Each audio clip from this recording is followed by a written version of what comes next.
본문으로 읽은 히브리서 2장 5절부터 18절까지의 말씀은 히브리서 1장에서 이어지는 내용입니다. 히브리서 1장에 어떤 내용이 있었는가 하면 예수님이 천사보다 우월하시다 하는 말씀이 있었죠. 그리고 오늘 본문 히브리서 2장 5절을 보시면 천사에 대한 말씀으로 또 시작되는 것을 볼 수 있습니다. 자, 본문 5절 같이 한번 읽어보겠습니다. 시작. 하나님이 우리가 말하는 바 장차 올 세상을 천사들에게 복종하게 하심이 아니니라. 여기 천사들 이야기가 나오죠. 그러니까 오늘 본문은 1장 내용에서 그대로 이어지는 내용이다 하는 것을 우리가 알 수 있습니다. 근데 오늘 이 본문은 예수님과 천사를 비교하는 것이 아니라 사람과 천사를 비교합니다. 6절부터 8절을 잘 보시면 그런 것을 알 수 있습니다. 자, 6절부터 제가 한번 읽어보겠습니다. 그러나 누구인가가 어디에서 증언하여 이르되 사람이 무엇이기에 주께서 그를 생각하시며 인자가 무엇이기에 주께서 그를 돌보시나이까. 그를 잠시 동안 천사보다 못하게 하시며 영광과 존귀로 관을 씌우시며 만물을 그 발 아래에 복종하게 하셨느니라. 방금 읽은 이 말씀은 사람에 대한 말씀이죠. 시편 8편 4절부터 6절까지의 말씀을 인용하면서 사람에 대한 말씀을 하고 있는데, 사람에 대해서 두 가지를 말씀하고 있습니다. 첫째는 하나님께서 사람을 잠시 동안 천사보다 못하게 하셨다 하는 말씀을 하고 있고, 두 번째는 하나님께서 사람에게 영광과 존귀로 관을 씌우시며 만물을 그 발 아래에 복종하게 하셨다 하는 말씀을 하고 있습니다. 여러분, 하나님이 사람을 잠시 동안 천사보다 못하게 하셨다 하는 이 말의 의미가 뭘까요? 사람은 능력 면에서 천사보다 못한 것이 사실이죠. 그러니까 하나님이 사실은 사람을 천사보다 못하게 잠시 동안, 영원히는 아니고 어쨌든 사람으로 살아갈 동안은 못하게 지으신 것은 사실입니다. 그리고 두 번째라는 말씀은 하나님께서 사람에게 영광과 존귀로 관을 씌우시며 만물을 그 발 아래에 복종하게 하셨다, 그렇게 말씀을 하고 있는데, 이 말씀은 하나님께서 사람을 하나님의 형상대로 지으시고 그리고 만물을 다스리게 하신 것을 뜻하는 말씀이죠. 그렇기 때문에 사람은 천사보다 우월하다 하는 것입니다. 오늘 이 본문 전체 내용이 그거 강조하는 거예요. 사람은 천사보다도 우월하다. 그것이 오늘 이 본문의 핵심이라고 할 수 있습니다.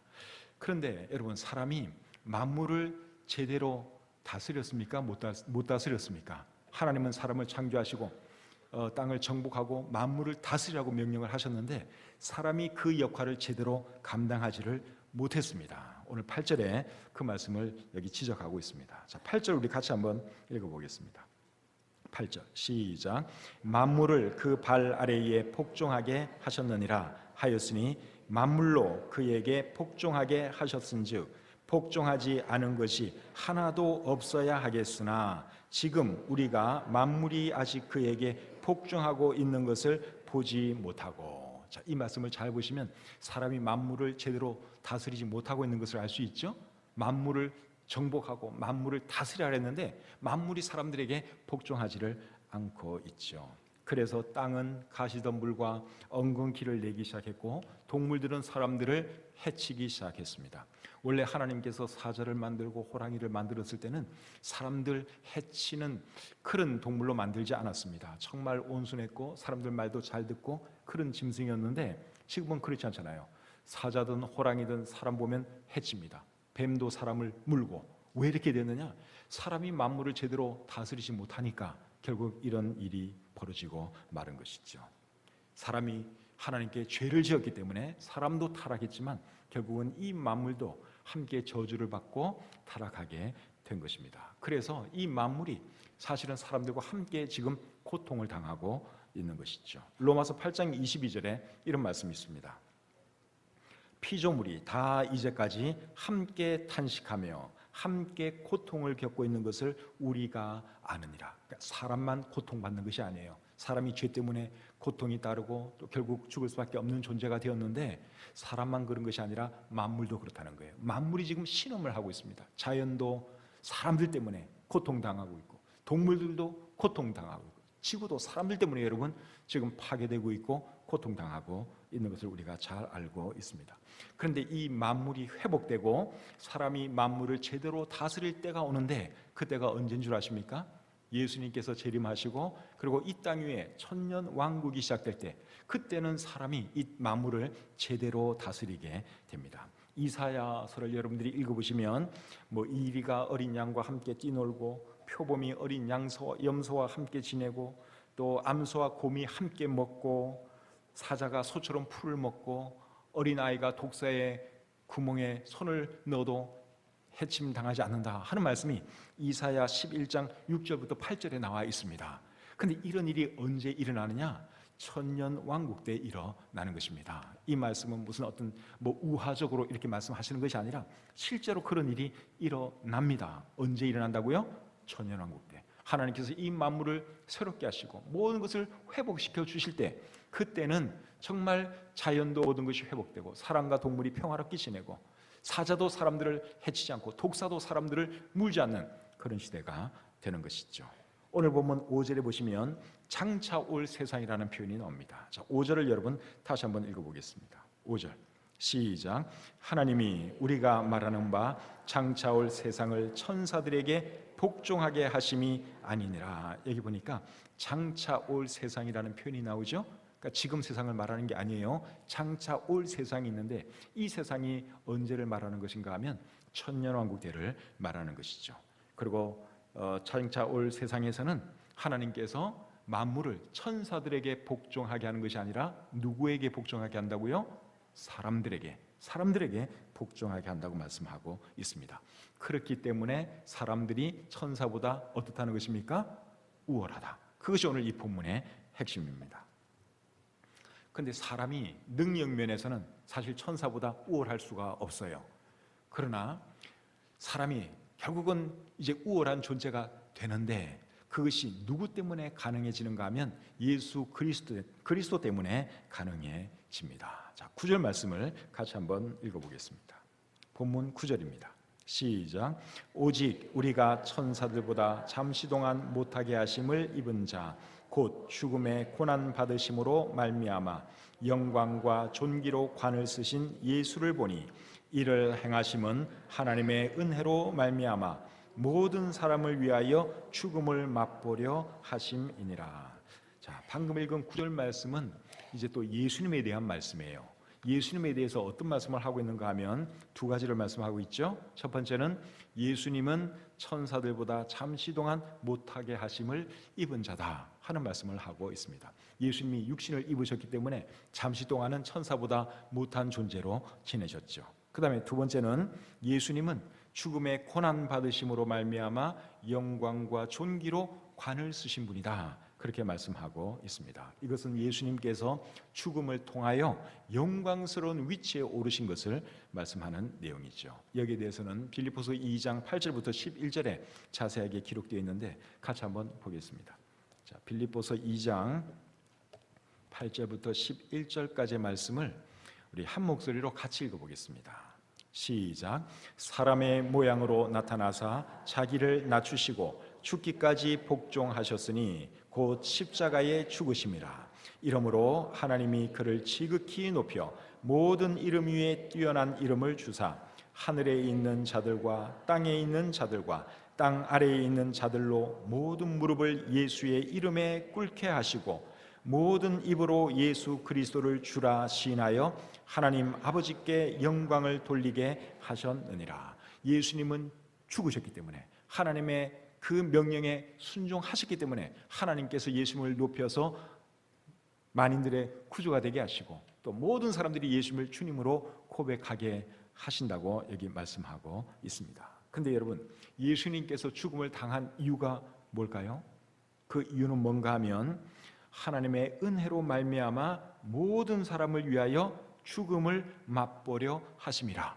9절 끝에 그렇게 설명을 하고 있습니다. 이게 무슨 말인가 하면 예수님은 모든 사람을 위하여 돌아가셨다, 그 말이죠. 예수님이 모든 사람을 위하여 돌아가신 이유는 또 뭘까요? 모든 사람에게 구원의 은혜를 베풀어 주시려고 예수님이 모든 사람을 위해서 십자가에서 피 흘려 돌아가셨습니다.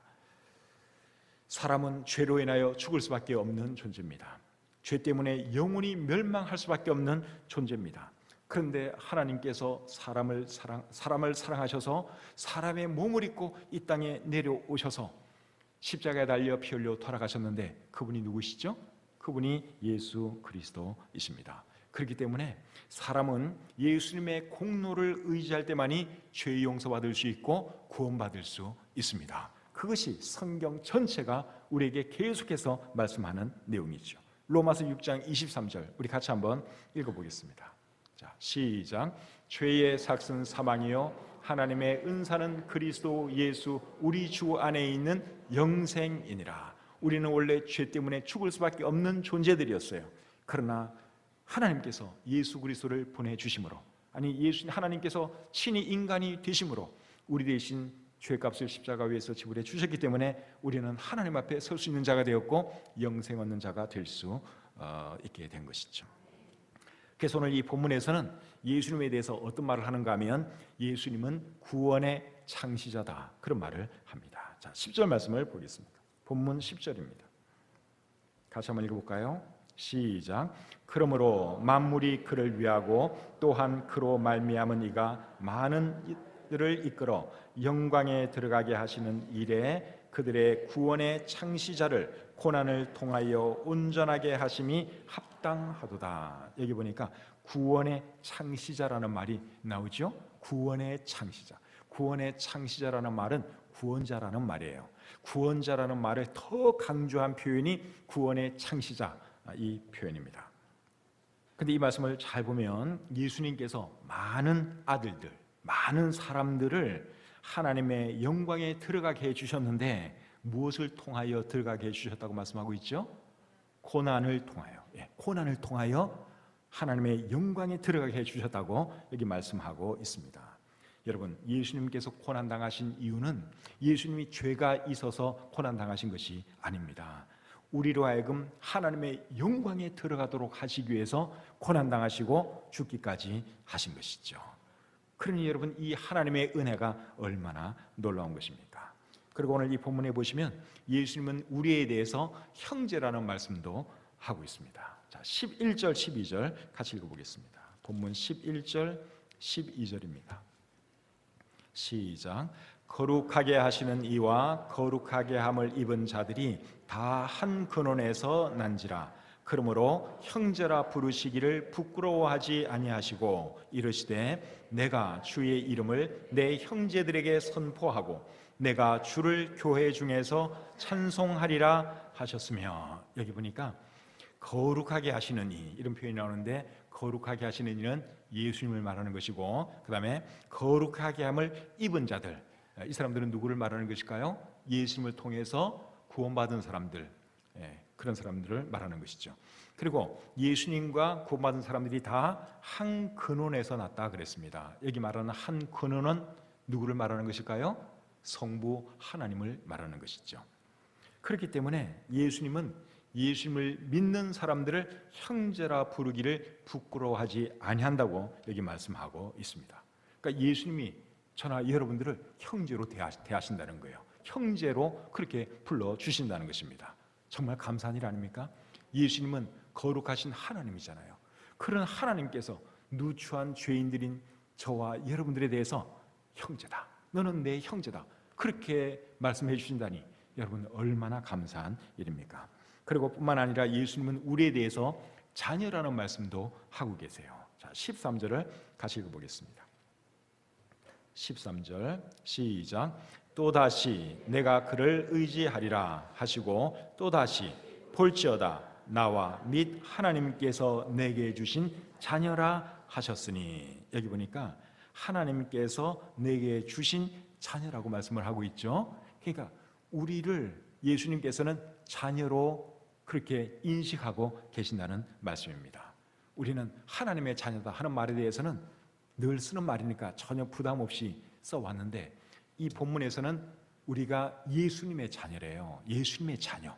예수님이 굉장히 젊은 분이셨는데 이 땅에 사실 때, 근데 이 말씀 보니까 우리를 예수님의 자녀라 그랬습니다. 놀라운 일 아닙니까? 예수님과 하나님은 사실은 본질에 있어서 동일하신 하나님이시죠. 그러니까 우리가 하나님의 자녀이기도 하고 또한 누구의 자녀이기도 한 거죠? 예수님의 자녀라는 거예요. 이게 참 정말 놀라운 일이죠. 그런데 여러분, 하나님께서 저와 여러분들을 구원해 주시려면 그냥 구원해 주실 수도 있었을 텐데 왜 하나님께서 인간의 몸을 입고 이 땅에 내려오시고 십자가에 피 흘려 돌아가시고 그러셔야 했나 하는 겁니다. 그 이유가 뭘까요? 전지전능하신 하나님이 그냥 구원해 주시면 안 됩니까? 그 이유가 뭔가 하면 오늘 보면 14절부터 17절에 그 이유가 나옵니다. 자, 같이 한번 보겠습니다. 제가 한번 읽어드릴게요. 14절부터 자녀들은 혈과 육에 속하였음에 그도 또한 같은 모양으로 혈과 육을 함께 지니심은 죽음을 통하여 죽음의 세력을 잡은 자 곧 마귀를 멸하시며 또 죽기를 무서워함으로 한평생 매여 종로로 타는 모든 자들을 놓아주려 하심이니 이는 확실히 천사들을 붙들어 주려 하심이 아니요 오직 아브라함의 자손을 붙들어 주려 하심이라. 그러므로 그가 범사의 형제들과 같이 되심이 마땅하도다. 이는 하나님의 일에 자비하고 신실한 대제사장이 되어 백성의 죄를 속량하려 하심이라. 이 말씀이 상당히 어렵게 느껴지는데 잘 보면 그렇게 어렵지는 않습니다. 여러분, 만약 하나님께서 타락한 천사들을 구원해 주기 원하셨다면 굳이 사람의 몸을 입고 이 땅에 오실 필요가 없었습니다. 근데 하나님께서 구원해 주시려고 했던 대상은 타락한 천사들이 아니라 타락한 사람들이었죠. 그래서 예수님께서 사람처럼 혈과 육을 가지고 이 땅에 오셨다. 방금 읽은 이 말씀이 그 말씀을 하고 있습니다. 여러분, 혈과 육을 가진 사람에게 하나님께서 그들의 죄 때문에 벌을 내리셨는데 그 벌이 뭐죠? 죽는 거죠. 죽음이 그 벌입니다. 범죄한 사람은 누구나 죽도록 하셨어요. 그게 사람이 죽는 이유가 다른 이유 때문이 아니고 우리가 지은 죄 때문에 우리가 죽는 것입니다.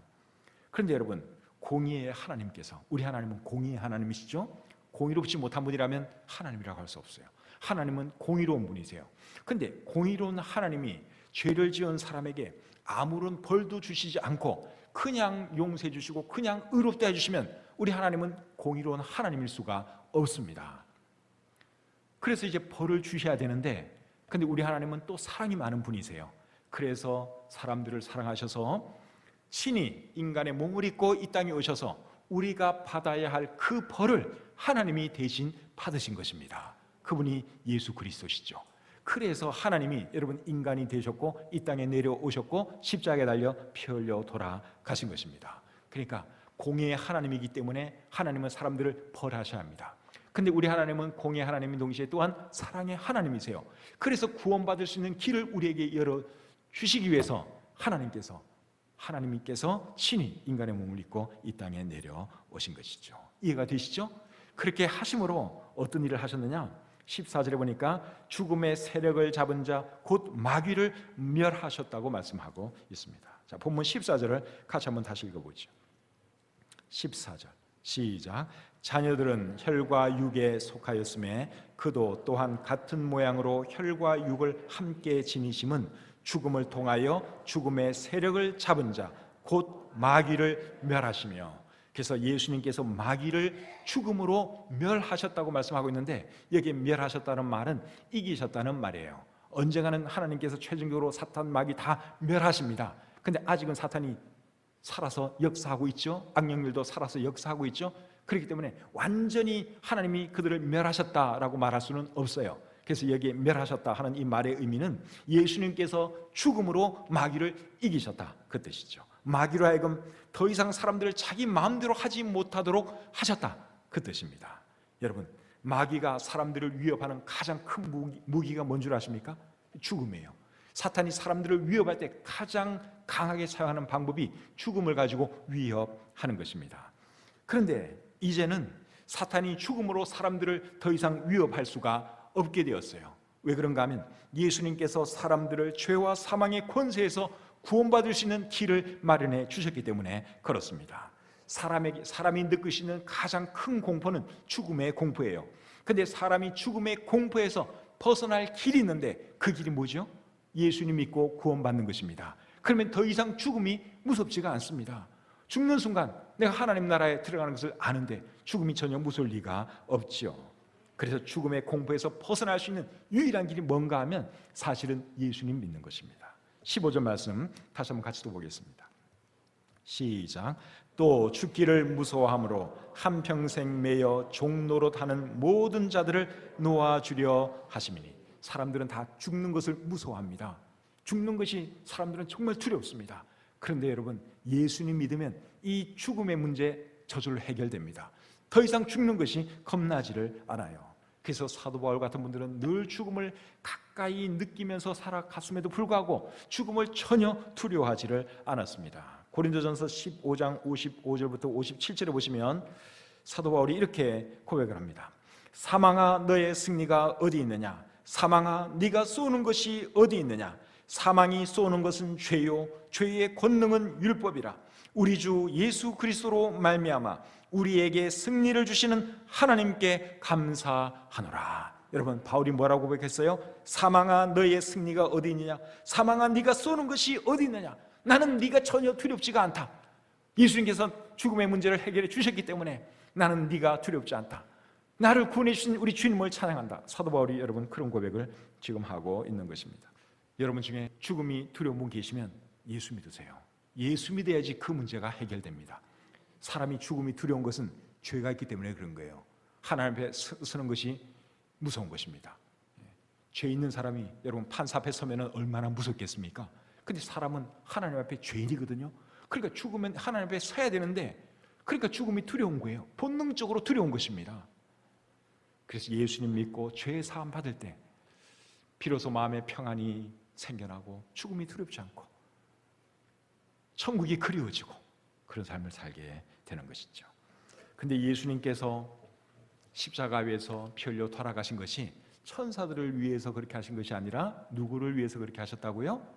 사람들을 위해서 그렇게 하셨죠. 자, 본문 16절 다시 한번 보겠습니다. 자, 가지겠습니다. 시작.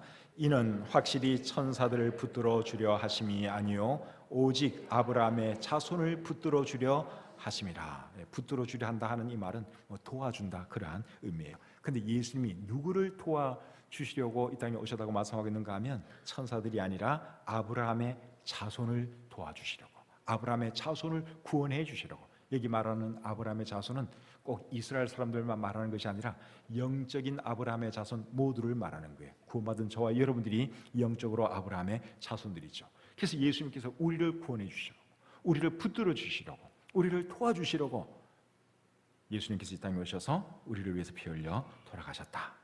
그렇게 지금 말씀하고 있습니다. 그렇기 때문에 예수님 믿는 저와 여러분들은 천사보다 어떻다는 것입니까? 우월하다 이거예요. 능력으로 보면 우리는 천사보다 못한 존재들이에요. 그런데 우리가 예수님 때문에 하나님의 자녀가 되었고 만물을 다스리는 그런 자가 되었고 장차 올 세상에서 주님과 함께 왕노릇 할 것이기 때문에 우리는 천사보다 우월하다. 그것이 오늘 이 본문의 주된 내용입니다.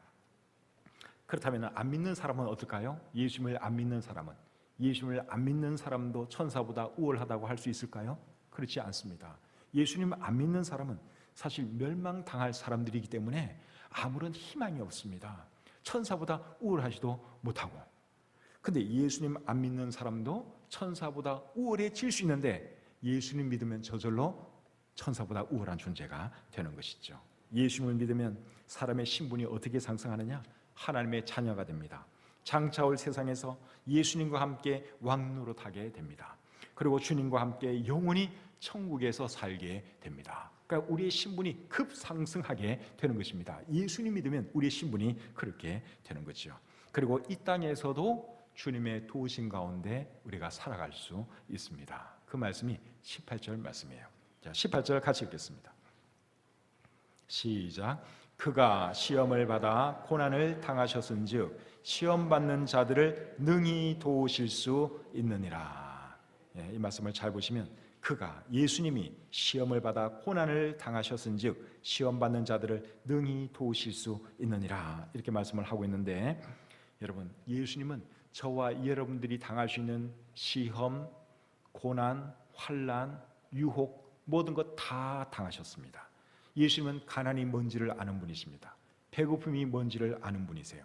육신의 고통이 뭔지를 누구보다도 잘 아시는 분입니다. 십자가의 그 고통, 여러분 얼마나 참 힘들었겠어요. 예수님은 그런 고통도 당하셨습니다. 사탄의 유혹이 어떤 것인지 우리 주님은 잘 아십니다. 광야에서 사탄에게 친히 시험을 당하셨기 때문에 그렇습니다. 그렇기 때문에 예수님은 저와 여러분들이 시험당하고 고난당할 때 너무너무 잘 이해하신다는 것입니다. 여러분, 우리에게 이런 주님이 있다는 것이 감사하지 않습니까? 우리 주님은 우리를 너무너무 잘 이해해 주세요. 우리의 연약함 너무너무 잘 알고 계세요. 우리가 당하는 고난, 우리가 당하는 유혹, 우리 주님이 다 경험해 본 것들입니다. 그러니까 그것이 얼마나 힘든지 주님이 잘 아시죠. 그렇기 때문에 이해해 주신다는 것입니다. 여러분, 늘 주님의 은혜를 구하며 살아가시는 저와 여러분들이 될 수 있기를 바랍니다. 힘들고 어려울 때마다 우리 주님의 은혜의 보좌 앞으로 나아가세요. 그리고 하나님께 기도하시기 바랍니다. 하나님, 내가 지금 이런 상황에서 너무너무 힘듭니다. 저 좀 도와주세요. 기도하시면 우리 주님께서 들어주시고 응답해 주실 줄 믿습니다.